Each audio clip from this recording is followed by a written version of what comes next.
Keshi, I mean, I can't even, I don't see myself calling him late because I still think he's so much around. But how best can we keep the memory of this man going? A lot of ideas have sprung up. Rename If he says retired, just number 4. That's a fantastic idea too. Some have said have a stadium named after him. I don't agree with the Asaba. That's one. I think we have bigger stadiums. How about we have the Abuja National Stadium? How about we have the National Stadium in Lagos? But at a point in time, won't we also run out of stadiums when? Where will name Heroes? Yes. So how about we have? I was privileged to be with Kunle Sholaja this morning, and the idea sprung up on me was so fantastic. How about we have a Hall of Fame where we can go into and remember? That one, there's no limit to the number of guys you can induct. Yes. Hall of Fame, and when you get there, there are lots of, is it an effigy, is it a statue, so a lot of things that you would remember. So, we should begin to think along that line. Yeah, I think that is one thing we haven't imbibed, the culture of the Hall of Fame. And once we have that, that means we can accommodate a whole lot, even living and dead. And that affords us the opportunity of even appreciating those who are living. Because there's this culture before they pass on. We are appreciating Keshi because he's dead. But how about appreciating him while he was living? I think Hall of Fame will suffice India, and I hope that we can look towards that. All right, let me read a few of the comments that I'm getting on social media. Mename Samson at Usi Hall says, to be candid with you, the National Stadium may be the one in Abuja. It says naming that after Keshi. He believes that will be okay, naming the National Stadium in Abuja after Keshi. He said, I still can't believe Keshi has gone just like that. This is an interesting one from I am Chris at Chris Crest. Says, Keshi succeeded as an indigenous coach. The best way to immortalize him would be not to employ any foreign coach for now. Well, that's on the lighter side, really. But that's the opinion of Chris Crest at Chris Crest.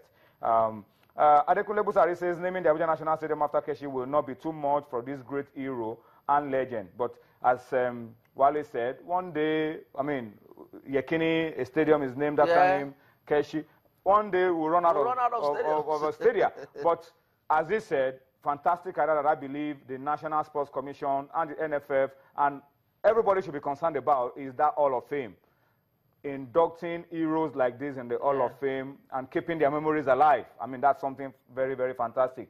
Austin Osadunku says, National Stadium should be named after him. He didn't specify whether it's Abuja or Lagos. Aaron Wanyawo says, Abuja National Stadium should be named after him. A big statue erected in front of the stadium.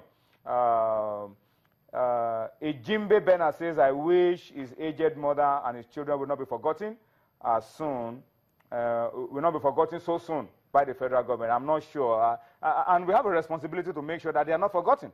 Because time is such a fantastic and a wonderful thing. But sometimes, over time, the impact fades away and then we tend to forget. But we have a responsibility to make sure that nobody forgets Stephen Okechukwu Keshi. All right. Let me just hold on a little bit because we have to go very quickly to Washington. Wale, Sonny Young wants to join us. Sonny Young is also in mourning mood. On two fronts, he's mourning Muhammad Ali. We are all mourning Muhammad Ali as well. Yes, and we are also mourning Stephen Keshi. But, Sonny, thank you for joining us on Sports Tonight this Thursday. But I'm going to cheat a little bit. When you announce that you will cheat, then you are not cheating anymore. We're going to start by talking about Keshi tonight, Sonny. Then we'll talk about Muhammad Ali, and then we'll talk a little bit of basketball. I'm sure that's okay, okay with you, because after all, Stephen Keshi also lived in the United States of America. So, Sonny, in what mood are you right now? Yeah, good evening, Toyin, and hello to all our Sports Tonight viewers all across Nigeria. I was shocked, just literally shocked, to hear about the passing of Stephen Keshi at such a young age. I mean, I'm 55, and Keshi died at 54. So, yeah, that will widen your eyes quite a bit when a contemporary like that passes.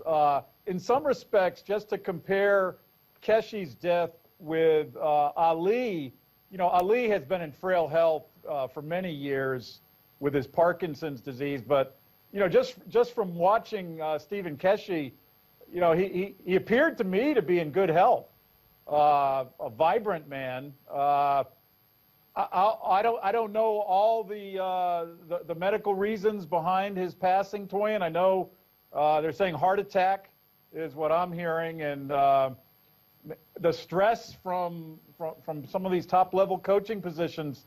Some of the people I've talked with about, you know, say, you know, managing a national football team, whether it's Nigeria, Togo. I know he led Togo to the World Cup, and some of these other high-level positions. Lots of pressure when you're a head coach. But yeah, certainly, you know, very, very.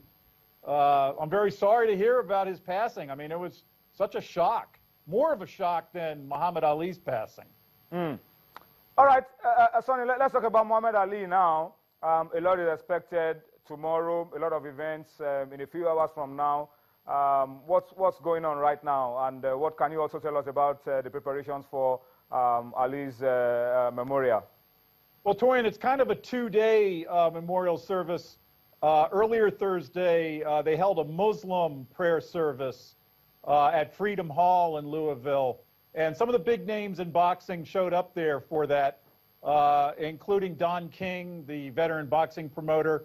I also saw Sugar Ray Leonard was at that memorial service. But the main one will take place on Friday, and that will take place at the Yum Yum Center, I think is the name of it. It's a big arena in downtown Louisville. It seats about 20,000 people. And the main eulogizers at that ceremony will be former U.S. President Bill Clinton, American comedian Billy Crystal, and the third eulogizer, American sportscaster Bryant Gumbel. The ceremony itself, the main ceremony will start at 1800 GMT. And in terms of broadcast, one of the main cable networks here in the United States, ESPN, has decided to bump its coverage of the European Football Championship and instead broadcast the Ali Memorial Service. They're going to switch the European Championship to one of their lower tier channels. But yeah, Muhammad Ali getting wide coverage here in the United States all this week. There have been tributes just pouring in over his passing. I do have one quick story, Toyin, on a personal note. I never met Muhammad Ali. However, my parents, who are still alive, they met him at Hartford International Airport back in the early 1980s, shortly after Ali had his last fight. My father is standing at a rental car counter, and he looks over across the airport terminal. There is Muhammad Ali standing by himself at another car rental counter, and he kind of waves to Ali, just like, hey, how you doing? And Ali, just to show you what kind of man he was, walked across the hall and extends his hand to my father, and with no entourage, no handlers around him, and he was they called him the people's champion, Toyin, and that story kind of symbolizes that. I mean, I think he loved all people, regardless of race, religion, nationality, wherever you're from. He loved Africans, as evidenced by the Rumble in the Jungle in Kinshasa. Great fight, one of the epic fights, maybe Ali's greatest fight. But the story goes that Ali kind of embedded himself in Kinshasa with the local people, the Congolese. And, you know, he was out and about doing his road work before the fight, letting some of the Congolese run with him, coming to his training sessions. And they loved him there in Kinshasa, whereas George Foreman was really a villain, you know, and Foreman was holding the championship belts at the time. So I think Muhammad Ali is loved all over the world, in Africa and in the United States, for all he did throughout his life. Sonny, let's wrap this up by talking a little bit about basketball. The NBA Finals.